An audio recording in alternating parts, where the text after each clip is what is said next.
and then I find that I have a problem that I need to solve.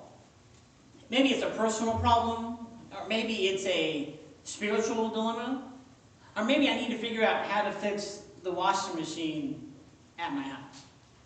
And in all these times, it all starts with there's a problem and the fact that I don't know what to do about it. You ever been there? Yeah. Happens to me, it happens to all of us. Two things happen to me in two different places that help me figure out maybe how to solve a problem. Well, I guess maybe three. The first one is somebody else fixes it for me, which is always a good thing, right? I like that one. But when I'm thinking about it and I'm just not getting anything, there are two times when I guess I have an epiphany, if you will. You know, that's today is an epiphany. It just means something has been revealed to us. It's the whole light bulb moment, you know? It's like, Eureka! Anybody say that anymore? Eureka? No? Old-fashioned. Okay, well, I'll leave that on. Number one is, they're both in the morning. The first one is when I'm in the shower. I'll be taking a shower and it's like, oh, well, that's how that dryer is fixed. Maybe I can do that, right? Or maybe this will happen. For some reason, it just kind of becomes clear to me. And it doesn't always work. And some of the ideas I have aren't always the solution I'm looking for. But when they do come, that's usually where they come from. The other one is when I first wake up in the morning and crawl out of bed. I got this thing in my head going, oh, well, that's the solution. It's really not that complicated. Then I go out and I try it, and wow, it works. Has it ever happened to you? No, never? We'll talk. Yeah, because sometimes whatever the issue is, we think about it, right? And when we sleep, something happens. When we sleep, our brains continue working. Our brains are trying to figure out all of the problems of our life. That's what your brains do when you're sleeping. So when you go to bed and you wake up and you have an answer, well, because your brain's been working on it for 6 to 8 hours without you getting in the way, right? So it does these things. And I have to say, sometimes when I have these spiritual discoveries, I think there's more to it than just me and my brain working. I think God has been revealing something to me that helps me with that answer. Does God reveal to me how to fix my dryer at the house? Maybe. Because I'm only missing 2 screws, so it's pretty good. No? That was... Epiphany, revealing. A lot of things have been revealed to a lot of people through time. Way back when, somebody had this epiphany idea to create a device called a computer, right? And this all goes all the way back to China with the abacus and stuff, right? But somebody decided to put electronics to it and make it work. And when I was a teenager, that was really becoming, you could have a home computer, right? You could get the Apple, you could get the Commodore 64, or the Atari. Does anybody know what I'm talking about? We're in the same age range? Okay, good. I just want to check. Yeah, you know, I had the Atari one. It was great. It changed my life. Because somebody had this epiphany, this great idea. It opened the world for me. Because I would look at it and go, wow, I can code on this thing.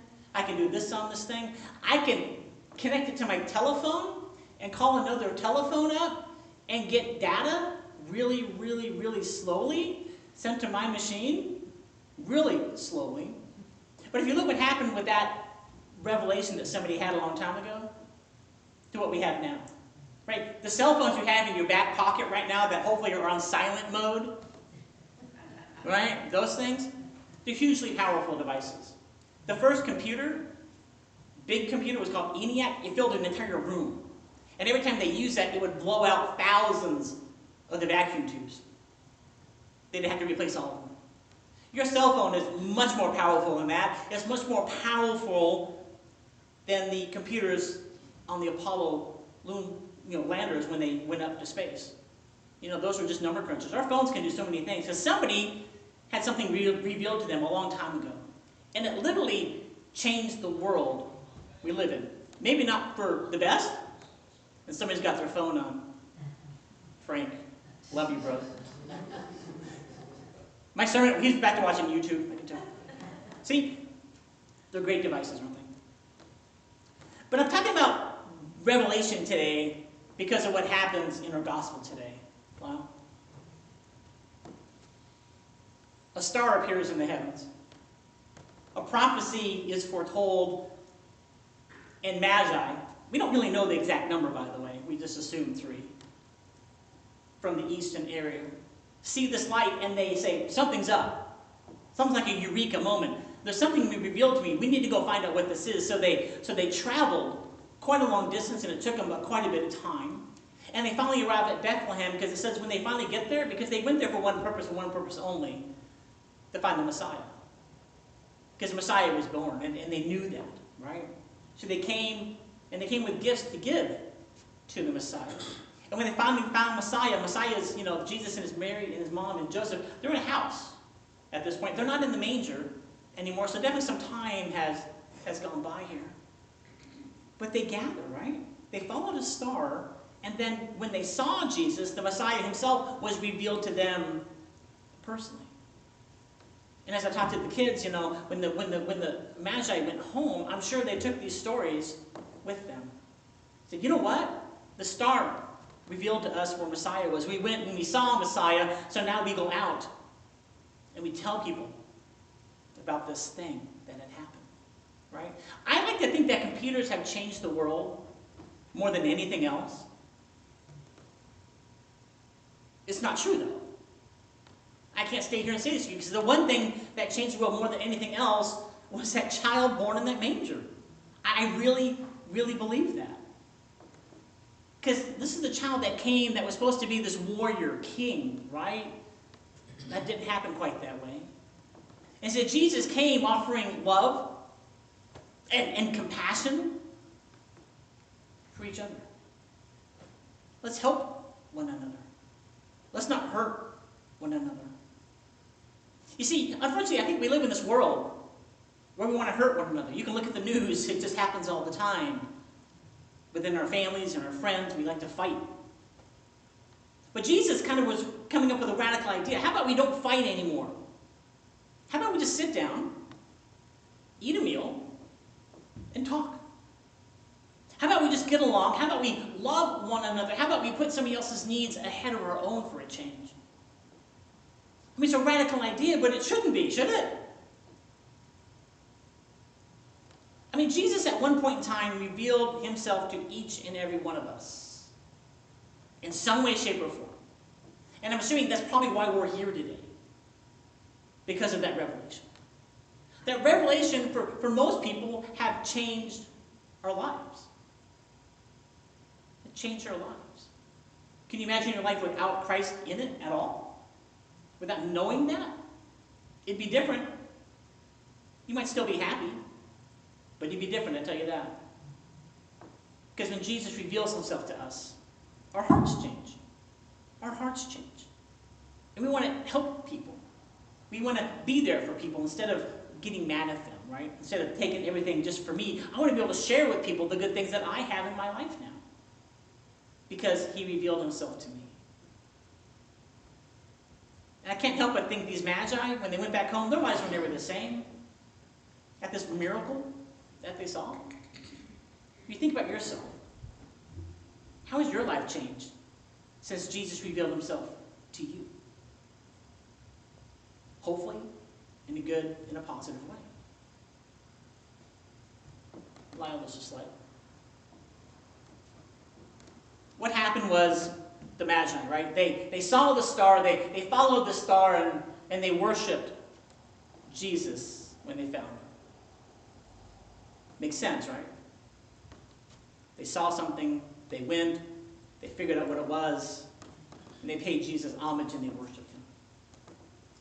But isn't this what we're supposed to be doing as well?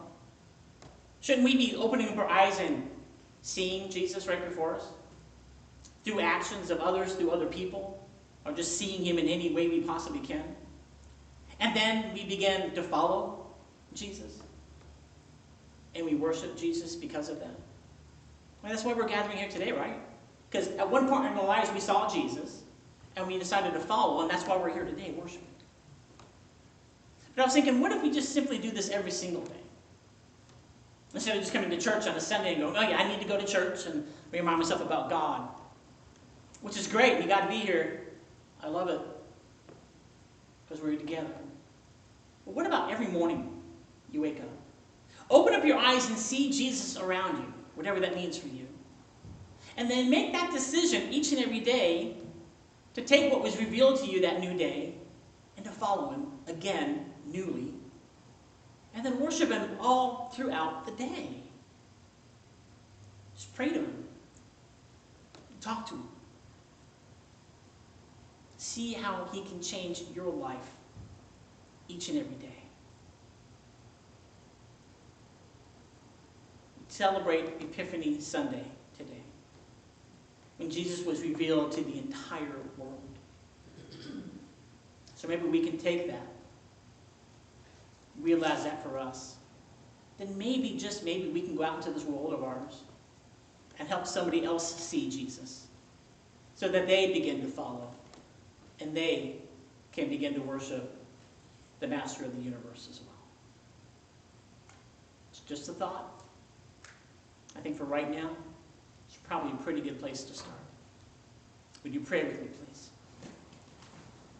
Gracious and glorious Lord, thank you for being with us. Thank you for revealing yourself to us, and help us to see you and follow you and worship you so others might see you as well. In your name we pray. Amen.